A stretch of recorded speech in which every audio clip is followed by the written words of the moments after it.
Qualche giorno di tregua, ma ora è di nuovo allarme. A Rossano Veneto, dopo l'ondata di furti e l'operazione di polizia locale e carabinieri che avevano bloccato un'auto con i ladri a bordo, riusciti a fuggire a piedi, era tornata la calma. Apparente però, perché nelle scorse ore sono ripartite le segnalazioni dei cittadini bersagliati, soprattutto nell'orario del tardo pomeriggio e prima di cena, magari quando ci si assenta solo per pochi minuti per fare la spesa o accompagnare i figli che praticano sport.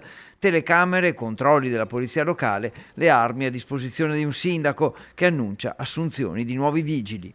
Cosa può fare un sindaco è comunque potenziare il sistema di telecamere, che poi è quello che ci ha permesso 15 giorni fa, 10 giorni fa, di intercettare l'auto dei malviventi, e potenziare la polizia locale, gli organismi di polizia locale.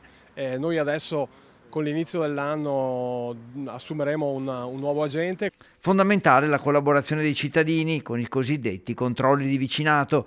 Meglio una telefonata in più alle forze dell'ordine che girarsi dall'altra parte e finire per favorire involontariamente i ladri. Però dopo serve sempre quel buon senso che avevano i nostri genitori, i nostri nonni, il senso del vicinato, del buon vicinato, quindi segnalare se si vedono cose sospette, perché a volte è meglio fare la figura del ficcanaso piuttosto che fare la figura del vicino che ha visto e magari non si è accorto che il vicino aveva il ladro in casa.